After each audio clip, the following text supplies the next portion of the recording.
All right, 6 o'clock, we'll go ahead and get started. We have a quorum present. We'll start with the Pledge of Allegiance and the board mission statement. I pledge allegiance to the flag of the United States of America and to the republic for which it stands, one nation, under God, indivisible, with liberty and justice for all. Honor the Texas flag. I pledge allegiance to thee, Texas, one state, under God, one and indivisible. The board mission statement. Through high expectations and equitable opportunity, TMISD will focus on the whole child by providing a safe environment and high-quality curriculum with diverse and enriching experiences. All right, thank you. All right, no public comment. We're going to start here with closed session. So the board will convene in closed meetings as authorized by the Texas Open Meetings Act to discuss items allowed by the Texas Government Code, Chapter 551.071 through 076, 082, 0821, 083, 084.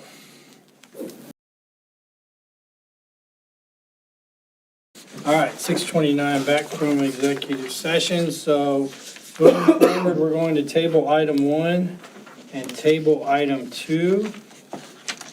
And move into item 3, which is budget update for fiscal year 2026-2027. Mr. Carroll? Thanks again for, this is more of the polished presentation. There'll be very little change, I'm hoping, between now and the 24th when we adopt it. This is just kind of showing the historical enrollment. You will see, though, the big gray bar is WADA, which is weighted ADA, and so that is swinging back up. The last two years, they look identical because I'm using the same exact ADA contract for next year. But you do see the significant raise in WADA between fiscal year 25 and 26. That's what's helping to generate. That's getting us back on track, getting us more revenue. And then the property values, you can see we had a slight uptick. We were at 3.7 billion the year before. Now we're up to just a little bit over 4 billion, inching back up towards the highest level we were 3 years ago. But then you'll see that dramatic drop. That's when Flint Hills got their big tax break. And then here's just a breakdown summary of where we are comparing last year to this fiscal year. Because our values went up a little bit, our tier 1 tax rate got compressed a little bit. So that's where we dropped down from almost 62 cents down to almost 60 cents. It's actually, I think, 2.22 pennies is what the state compressed our tax rate because our values went up. And then we have what they call the golden pennies and the copper pennies, which we have because we did the TRE back in 2010. Originally an additional 17 cents. It's been compressed down to 13 cents. And the only thing that's important about those is the revenue we generate from those are not subject to recapture. So that's what helps us not have to send as much money back to the state. So if you see the total, last year our M&O rate was 7.575. It's dropped slightly to 7.353. And then the INS tax rate, last year it was right under 30 cents, but to meet the new obligations for the debt we're getting ready to, the bonds we're getting ready to sell next month, or this month rather, it's not quite up, going all the way up to 50 cents. It's a little less, and we'll talk about the debt service fund at the end of this presentation. And so you'll see our total tax rate going from a little over $1.05 to almost $1.21. Then if you look at the, just kind of show you the M&O rate for the last 10 years, we're still compressed. We were at back in 17, 18, but that's from compression, driving our M&O rate down. And of course, our INS rate, it's going up, but we know why it's going up. It's to cover all our bonds that we're selling. And then if you look at the total tax rate the past 10 years, we're still not even where we were 10 years ago. Yeah.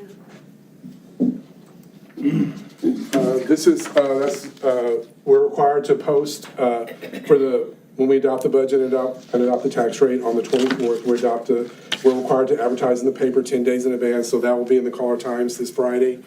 And this information is required to be put on the notice that we put in the paper. And so you'll see it takes the average market value of a residence, and then that's the appraised value, and then the taxable value is after people get their homestead exemptions or whatever other exemptions they have. That's what brings the taxable value down.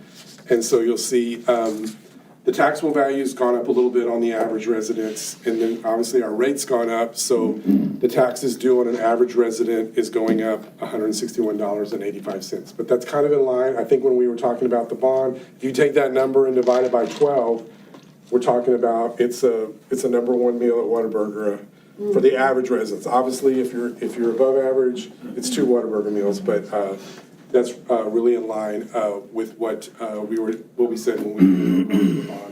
And the reason it dropped the year before was because that's when that additional homestead exemption hit, and so it really dropped people's taxable value. And then, just talking about the general fund, like I said, TA calculated the tax rate. We had that slight compression because our values went up. The other thing I have to do is remember the comptroller takes the values from our appraisal district, and they do their own study to make sure that our appraisal district is taxing things fairly. So I have to estimate, when I do the funding formula, I have to estimate what the comptroller is gonna say. And so I have this template from TASBO that tells us, I put in the history of, this is what our certified values were, and this is what the state said our certified values. So it kind of like trends the history. And so I'm having to estimate the certified tax values based on looking at trends history. And then I'm using the same ADA from this year that just ended, and I'm using an estimated collection rate at 98%. And then just the thing to keep in mind that if we don't hit our tax collections, it does negatively affect our state revenue. And so there always is a risk that the state comptroller doesn't agree with what the appraisal district does, and that can cause some issues. So. Philip, when will their report come out? January? The comptrollers? Yeah, they have to do their, I think the preliminary usually comes out in January, and then we don't get finalized until much later. But we've been within the range. They have either, I think as long as the comptroller is within either 5% above or below what the appraisal district does, it's deemed acceptable. We've only been here 1 year where we were out of, the comptroller said we weren't, they didn't agree with what the appraisal district said. And then just to kind of talk about one of the factors that did come in, this is, last year, I was projecting like this was additional funding that we got. And last year, I changed these numbers. This is what we actually got this year. These are the near final numbers. We did get a little over $1 million from the regional insurance allotment. That's really what, thank you, Todd Hunter, that's really what helped us out with all the districts on the coast. The basic cost allotment, that's based on our ADA. We did get almost $400,000 from that. From the teacher retention allotment from our teachers that had 3 or more years of experience, we got the $4,000 or the $8,000. That was $1.7 million. And then we did get a small amount that they allocated for the support staff retention allotment. That was also based on our ADA. So we did actually, the additional money did actually come in. So then looking at next year, like I said, using same ADA numbers from this year, 98% collection rate, estimating the comptroller's values, with the increase in values, property taxes from last year's base budget is increasing a little over $700,000. And like I said, you can see the details.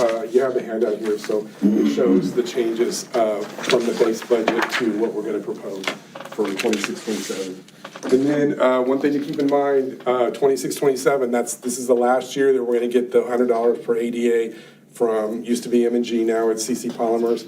The 313 agreement will be up, it'll be over.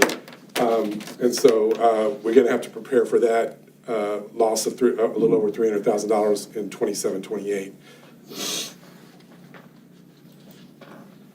And then because of this is, like I said, this is comparing to the base budget. I was very conservative when I budgeted for last year.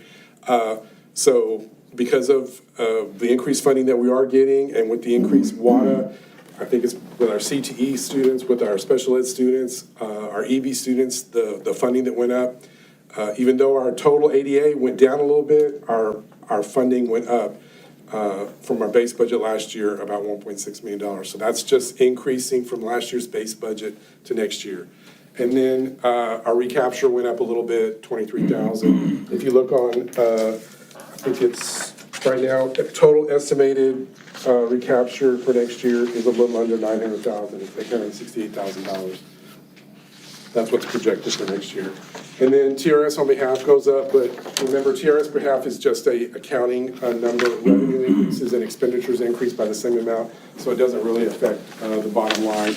But that number goes up because we're giving raises, and so our payroll expenses are higher, so therefore what the state is matching for us on our behalf goes up as well. But it does not affect the bottom line. There's an expenditure on the other side that cancels that revenue out. And then, like we talked before, I'm decreasing the MagSHARS revenue, $250,000 to a balance of about $250,000. And with the things that Dr. Gressis is working with the third party that helps us with our SHARS and MAC funding, I think we're getting down to hopefully a more realistic number of what we're going to get from this federal money. And then campus budgets, I haven't changed them, I haven't increased them, I haven't decreased them, but we just increased them, like I said, to pay for the IXL program that we need, that was currently, it was purchased out of grants and other funding sources before. Now we have to pick it up from the general fund. I had this backwards, the debt service payment's actually going down $440, woohoo. So our debt payment is going down a little bit, and this is from the single, we only have one maintenance tax note that's left, and it's scheduled to get paid off in 2031. It was a 15-year maintenance tax note, we're in the 10th year, so we got about 5 more years before we pay that one off. This is the biggest decrease, like I said, from the property insurance going down by the rates dropping significantly. That's the biggest cause for this decrease, but I did some other adjustments for operating costs for the different departments. If you look on page 3, there's some that go up. I've got some expenditures in my department. The appraisal district's going up. The tax collection fees are going up. And then there's some increases. There's normally a little increase with the Skyward hosting, Skyward, and also the frontline system that we use for our absence management.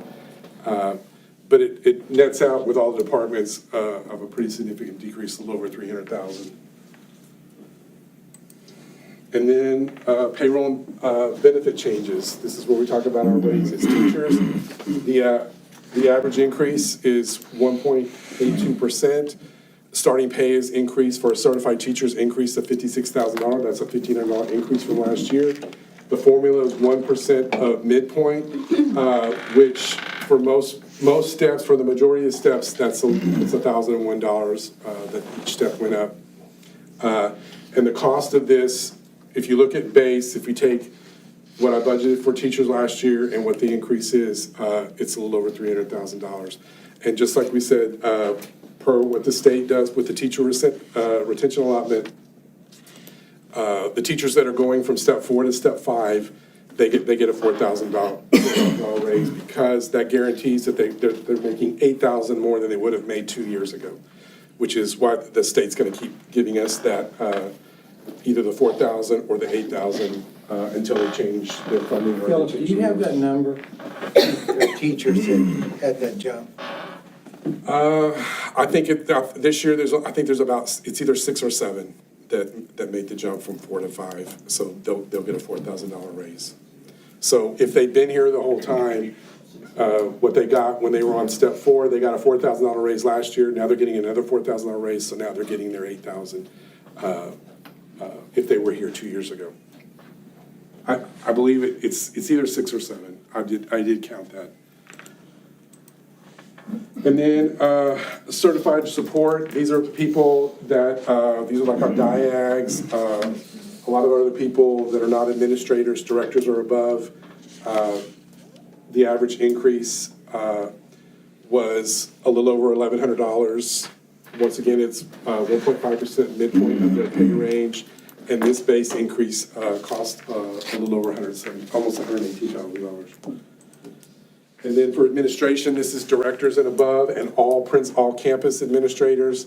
The average increase is $1,500, a little over $1,500. That's 1.5% of midpoint pay range, and the base increase is a little over $141,000.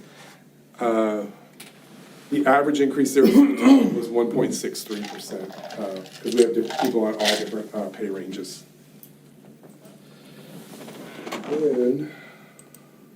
And then here shows our auxiliary staff. Clerical paras, we added 50 cents per hour. That averages to almost 3% increase. Maintenance, 50 cents. That was a little over 3%. Bus drivers, we went up $1.50 to stay competitive. That's a little over 6% increase. And then just the base cost, clerical and para base increase, a little over $152,000. Maintenance, transportation, $166,000. Have we seen an increase in applications from that? Well, it's not, this will kick in, once we adopt the budget. The biweekly payroll on September 11th will be the first time that it's kicked in. I don't know, I know we hired a bus driver a couple of weeks ago, but I'm not sure if, once we get the word out, we do have the word out, so I don't know, Patrick would have to tell you if we're getting any more interest. At least we're competitive, we're paying what everybody else is paying, so hopefully we'll attract some more. And then just to cover all the raises, and this for historical adjustments, I have to increase payroll benefits, a little over $133,000 to cover those costs. And then this just kind of gives you a summary of the budgeted staffing, the categories. The teachers, teachers is truly, they meet the definition of the teachers. These are the people that we report to TA to get the teacher incentive allotment. So in the general fund, we have 239.9. I know it looks weird, but we have a teacher that's split funded between federal and local. 10% of their salary gets charged to federal, so that is the reason for the split. And we have 5.10 FTEs that are funded out of federal funds, so total 245 teachers. And teachers means they meet the definition of in the classroom. I will say it also includes, we still kept the librarians on the teacher pay scale, and we kept the interventionists. We do have the interventionists and librarians still in that teacher category. And then, like I said, certified support, that's everybody that's in a certified position that's not either a campus administrator or a director or above. There's 32 of those, 9 of them are funded out of federal funds, so there's 41 positions there.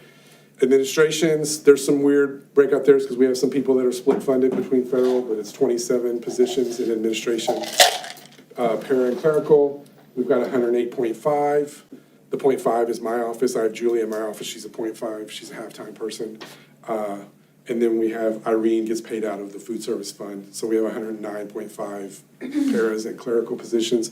Then maintenance, we've got 70. That's your custodians, grounds, maintenance, central receiving, and then transportation. That's our bus drivers and our bus monitors.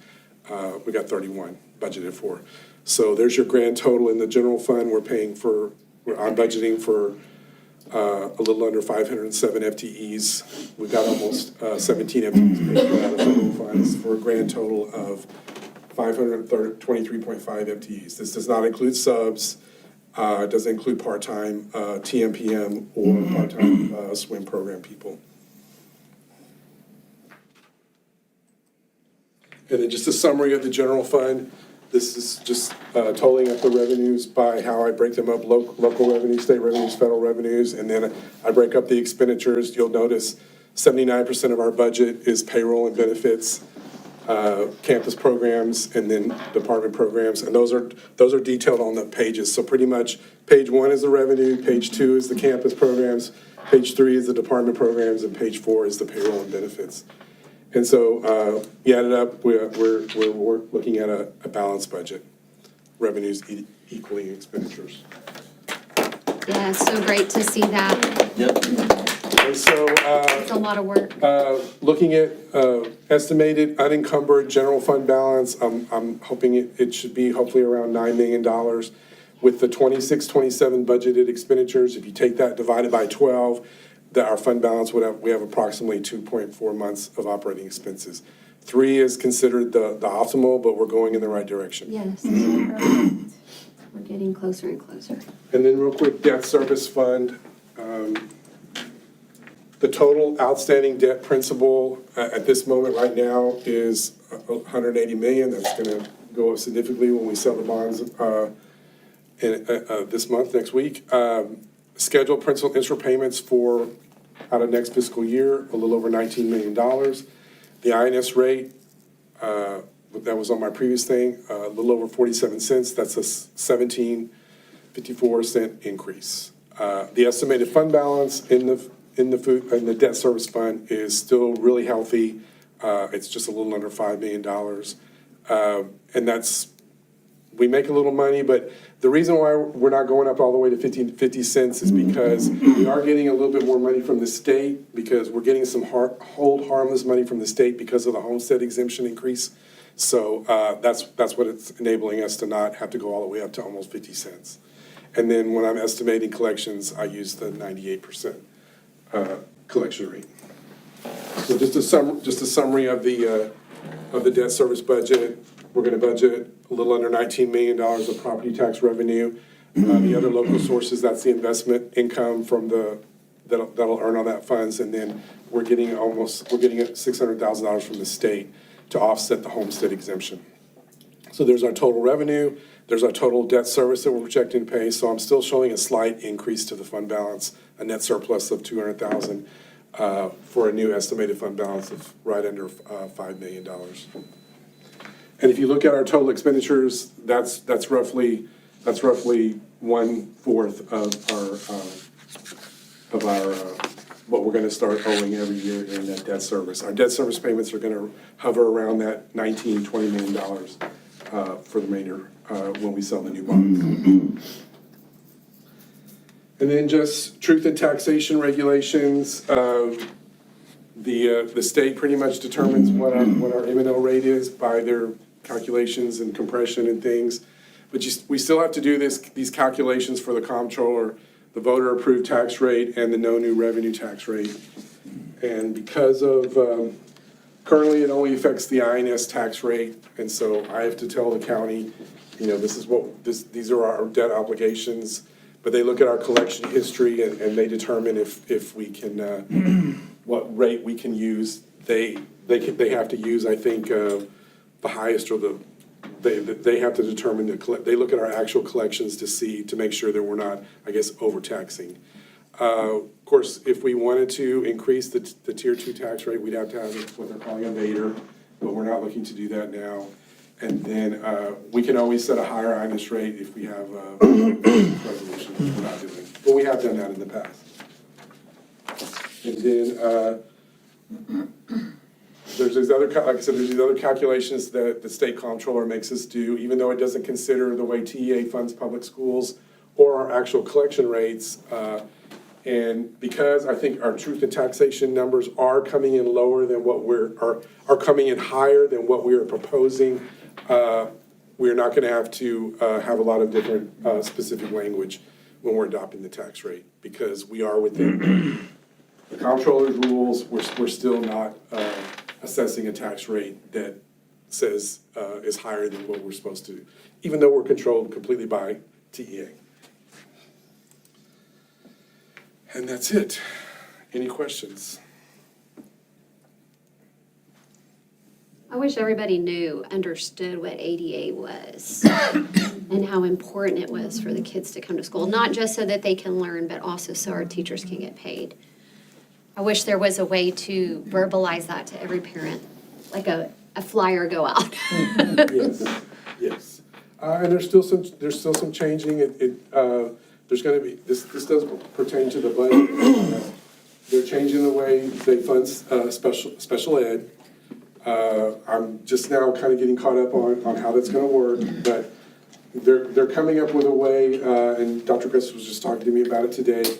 They're going to take some snapshot data of our students, and that's going to generate our funding. It's not going to be based on attendance. It's going to be who do we have and what tier they're on, and that'll factor into our funding. We'll still get funding for ADA, but this is like 26, 27 is like our cleanup year. That's when we have a chance to clean up all our data and make sure that our snapshot data is what it needs to be.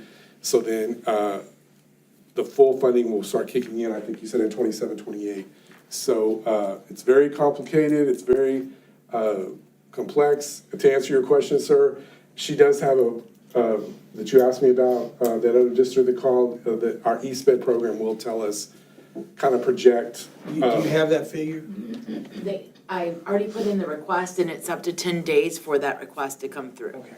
So we will kind of know. I put it in last week, so maybe 5 more So days. that's gonna have to do with our special ed. But our funding. East Bed program will tell us, because what they're doing right now is they're looking and determining like what tier each student's gonna be on.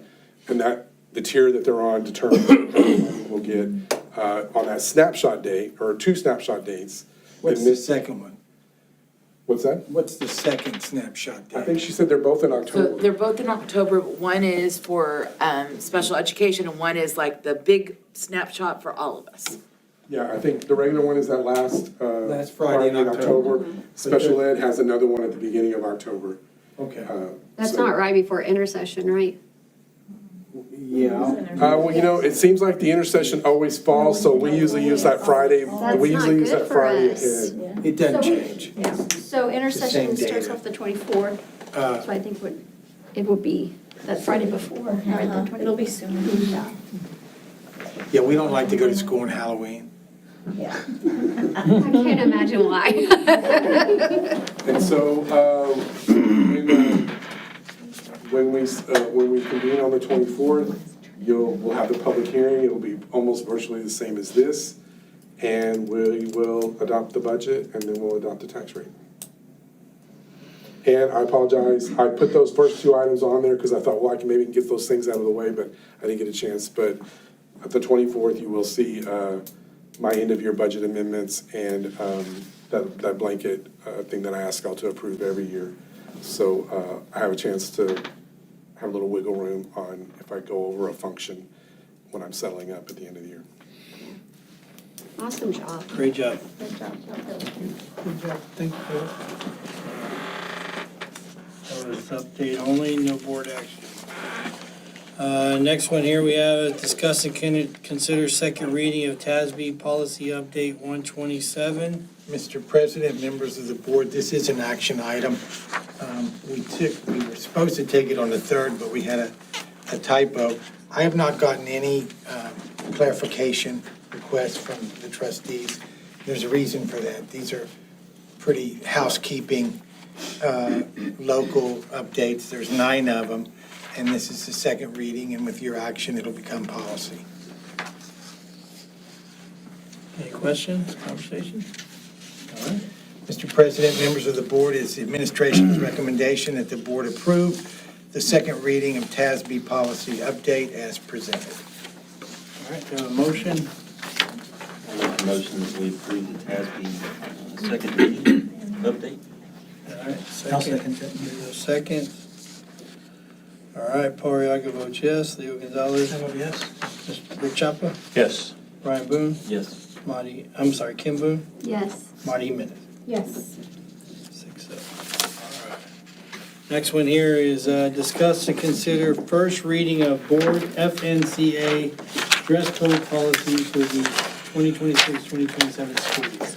So, Mr. President, members of the board, 5 and 6 are somewhat related, but 5, it will be a first reading. We'll bring it back on the 24th. 6 will be an action item. TM being a year-round school is a little different in these being adopted.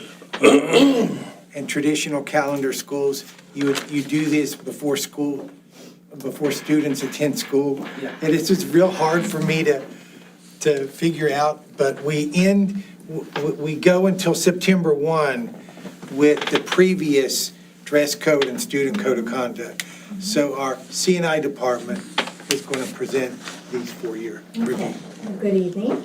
So yes, tonight we are bringing to you the first reading of the dress code updates. And really there weren't any really major changes, but more of clarifications.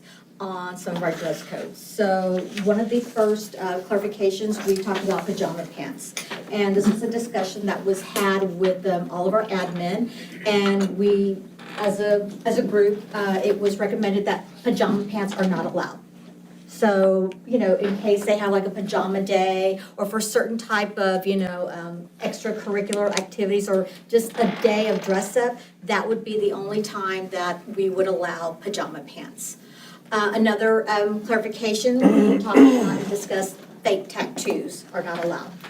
So that was another discussion that we had amongst ourselves. Spike jewelry are not allowed as well. And then yes, do you have a question? Yeah, I have a Yes. question. So, when you're saying fake tattoos, but some of the students have like real tattoos. So how do you, why is it a problem to have a fake tattoo opposed to a I think permanent according tattoo? to, after they had some conversations that at the primary and intermediate, a lot of our kids who have the fake tattoos, sometimes they have them on their face. Oh, okay, so you're And talking about so, like, yes. like the The littles, little ones? yes, the littles. Okay, okay, now, I was like, Yes. They had a problem, yes, they were talking about it, and they said they had a problem with it, so Kid we came put it on there. head to toe covered in fake tattoos. oh, okay, I got you. You didn't get in trouble, but we talked to I- parent about You it. know, I didn't even think that the littles would be doing something like that. I was just assuming like the big ones, I'm like, Birthday party and, okay, so- got it. Just some clarification. Another one was hoodies. Hoodies would, if you're gonna wear a hoodie, it's a requirement that you at least have an undershirt underneath that hoodie. And then we also talked about the dress code when it comes to shorts and dress, the length. Now that varies because not everyone is the same size, but as a rule of thumb, just make sure that it's not, we always used to do the hand pull, just make sure it's below your fingers and everything was fine. But, we know that's sometimes a little objective, you could be 6 feet tall, and that dress may hit you at a different point. So just to be mindful, these are just some of the clarifications that our admin team, when they met together, just to kind of be on the same page so that there's consistency from one campus to another. So that's really the main goal of producing and just being very sure that we know and just clarifying. Well, and there's not any gray with anything that you have up there. I mean, that's pretty clear as day. This is the way it's gonna be. So, I mean, that's awesome. I also want to throw in there that if we need to start preparing our kids for after school, especially our high schoolers and middle schoolers, when they get out of school, it doesn't matter what kind of job you had. Most of the time, all of that is going to fall under your same dress code at work. So I do think that those are good dress code updates. And it's just preparing, like you said, for the Yeah. future. So how will this be communicated to the kids and the parents, these changes? Because like you said, we've already started school, so how do we do that? Well, number one, all of our changes, we will immediately, it'll get posted on our website. So as soon as we go through the second reading and get the approval, it'll be uploaded to the website. We can also do Parent Square, based on our school board meeting. These were some of the changes that were approved. And so we'll do Parent Square. I'm sure our campus admin will also somehow communicate that as well, but our website, and we can even put this like we do with the social media on Facebook based on the day that we approve these changes. Like announcements and stuff, like specifically probably at middle school and high school, right? Assembly, bringing kids And in. usually, I know as an admin, they don't know this, so say tomorrow someone does come, there's that grace period. Absolutely. Sure. And then, but then once you put it into action and these are the dress code rules, then that's when, you'll So- start I'm taking sorry. consequences. So what happens when somebody does, that is not in dress code, what happens to them? They get called home, I can like talk what from happens? my experience, Can you talk about your campuses? We make them change first. That's always our priority. We want to keep them in class. So we send them usually to the social worker. The social worker's got a ton of clothes. They And then make to them put find on out a why, t-shirt. going back to that, finding out why, he sends it to the social worker to find out why. Is it because you don't have clothes, or what's the problem? So always try that first, figure out what's going on in the house, and then from there, then we start with the consequences, just like you said. And a standard practice is like when the first period, when they first go into the classroom, that's when you want to take notice, is everyone in dress code? Because if it's at the end of the day, sixth period, we're not gonna call the parents to come bring them a change, clothes, but it's like that first period, teachers, check out your students, if there's anything that needs to be addressed, let's address it right there and then, before it goes too far into the day. Consistency is the big thing with is. putting something like this into place. And across the board, Yes. whether it's a popular student or if it's a student that's not as, Fair. make sure it's across the board. Exactly. Fair is fair. Absolutely. Doesn't matter where their status is, they've gotta be all in dress I code. agree with that. Any other questions? So this was first reading, so if there's anything, you go back and, you have another question or anything comes to mind, let us know. I'm still thinking about those little kids with tattoos. Okay, student code of conduct, Yes, this is so, an action item. so each year, it is a standard practice in our district that we review the student code of conduct. Number one, we want to make sure that we are aligned to the current state laws. Last year with the 89th Texas legislature, that's when we really had a lot of changes in our student code of conduct. This year, fortunately, there are no changes, and one of the things that we do here in our district, we follow the TASB model. So that TASB model is already including all of those changes from last year. The only thing that we added was our cell phone policy, that we embedded that into the TASB policy, because that's one of the, pieces that there's some flexibility in the districts in how they handle the situation. So that was the only piece that we added, but as of right now, there has been no updates with TASB. And like I said, last year was the big year to really reflect those changes, with anything that had to do with Chapter 37 or House Bill 6, that was the opportunity. Those changes were reflected last year. So today or tonight, it's just presenting the student code of conduct as it is, with no changes except for the insert of our cell phone policy. And we're bringing it to you so that we can approve that and also get that on our district website. And that's another thing with Mr. Van Matry talking about the TASB. It was not available. When we started school, the TASB student code of conduct was not available. So once it was available, that's why we're bringing it now to your attention. They were still on break. Yes, They were still on break. Yes. Any questions? No? Okay. So, Thank you. Thank you. Mr. President, members of the board, it is the administration's recommendation that the board approve the 2026-2027 Student Code of Conduct as presented. I'll make that motion that that the board approve the 2026 to 2027 Student Code of Conduct as presented.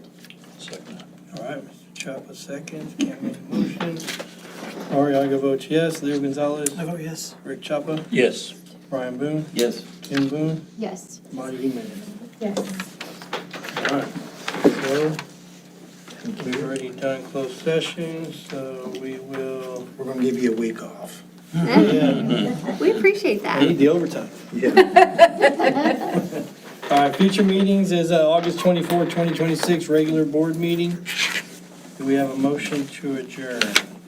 I'll make that motion that we adjourn the meeting. I'll second that. Kim makes a motion, Mr. Chapa seconds. Ariaga votes yes. Leo Gonzalez. Yes. Rick Chapa. Yes. Brian Boone. Yes. Kim Boone. Yes. Marty Jimenez. I'm having too much fun, guys. I'm just kidding, yes.